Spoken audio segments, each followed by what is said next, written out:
here's Natalie Wood. Now, remember when she was a little kid? Now, Natalie, I can remember that. How old were you when you did your first Well, I role? did a little part when I was about 4 years old, and then I did my first real acting part when I was 5 in a movie with Orson Welles and Claudette Colbert called Tomorrow Is Forever. Do you remember doing that? I do. I remember that very vividly. I guess because Welles is such a forceful personality, and it made a deep impression on me at the time. I had to learn to speak German for that part. Oh, really? And to speak English with a German accent, so Really? I was coached.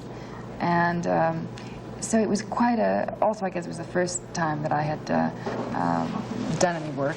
And it made a very, very deep impression, more so than some other pictures that I did later on. Now, were you from a family that they said early on, I want my daughter to be an actress, or was it a fluke? No, not really. It was just sort of a fluke. We were living in a little town near San Francisco, and a film company came on location and needed some townspeople for atmosphere, and I was one of the ones. No kidding. And then the director remembered me, and a year later, when he was casting the part for a little girl, he wrote to me and wrote to my mother and asked if I would come and do a screen test. Which Now, your name at that time was Natasha... Natasha Gurdine.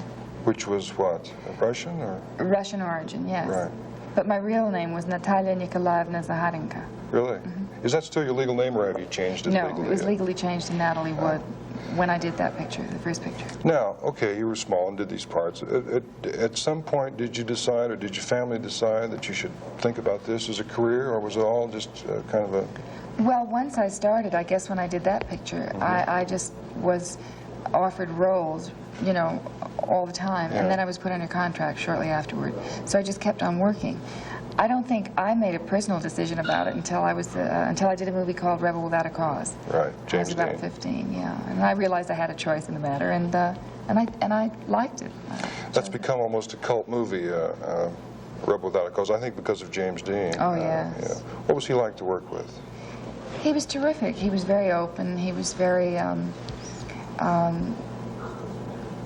He was introspective, and he was shy, but he was very accessible in a close relationship, and very nice to work with. We were talking just before we started filming about your making movies and seeing that you'd like to go back and redo something. Are there any movies that you are sorry you made, that you look at them and feel there's, you don't have to name them, but... Well, I mean, there are some that you just can't watch if they come on television. Really? Oh, please change the channel, turn it off. Yeah. But other than that, no, I don't really regret anything, because I feel that I'm happy in my life now, so whatever that came before that brought me to this point is okay with me, you know? Right. How do you think of acting as a way to make a living? Some people, well, the reason I ask, some people think it's a very frivolous way to make a living. You can be very successful, make a lot of money, and be very famous. But I hear some actors and actresses kind of say, "Gee, I'm not really proud of what I'm doing. It's a little frivolous." I don't think it's necessarily frivolous. I think that it's kind of an unusual life. But I think acting is as good a work as any other, and as valid as any other. I've always enjoyed it. I think it's, I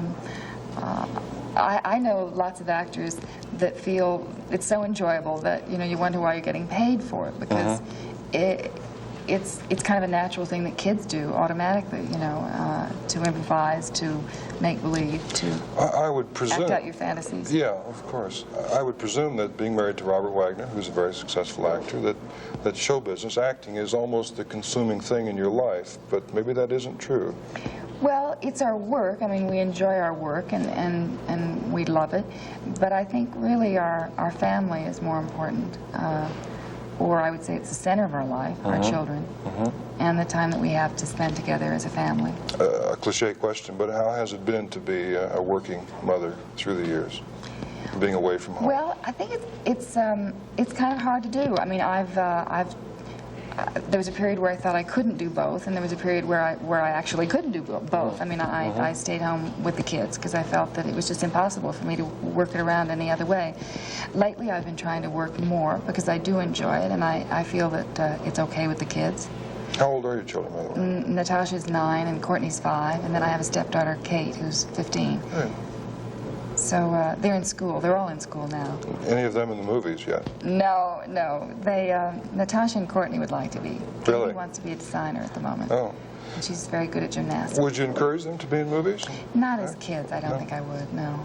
But it's an interesting life, and I can see why they're drawn to it. And I wouldn't be surprised if, you know, they wanted to do it. I mean, they already want to now, but I just won't let them yet. Well, I think a lot of young people find it very glamorous, exciting thing to do. Well, the thing that I think is kind of important is that if one enjoys the work of it, if that's where you derive your pleasure, then it's probably a good way to make a living. But I think if you only like the fringe benefits or the lifestyle, then it probably can be a very, very disappointing and disastrous way to make a living, because Right. so much is on the line. Looking at you, I keep thinking of Shirley Temple. I don't know why, but I think of all people who start out as young people and move through, and your career has to change. And of course, even Hollywood has made movies about young women taking young women's roles and getting older and fighting age. Have you faced that? Are you facing that? You are growing older like all of us, Natalie, although you don't look it. Well, I think it's important. I've been fortunate, even at an early age when I was a child, to have been able to play a part that was a transitional role. When I did Rebel Without a Cause, even though that was a teenage role, up to then I was still playing children. Right. So at that point I was able to play, you know, a more mature role. And then later on, when I did a picture called Bob and Carol and Ted and Alice, Right. I was simultaneously offered another movie called Goodbye Columbus, in which I would have played another young, you know, very young girl. And I chose to do Bob and Carol because I felt it gave me the opportunity to play a mature married woman with children instead of somebody's daughter again. Right. That's the role Ally McGraw subsequently did. Yes, that's right. And so I think there are transitional points, and I think that the only way you can make them is to try to, you know, be able to find a role that enables you to go into the next phase of your work. And that would more closely resemble your age, I would think. Exactly. Would be a pretty common sense, simple way to approach it. I think there's no sense to fight it. What are you going to do? Well, no, I think not. And to think that your roles only have to reflect being young is a very foolish view of life. Most good things happen after you're young. That's true. What kinds of things do you turn down? I mean, are there roles that you don't want to do because they have a bad image, or? Well, I hate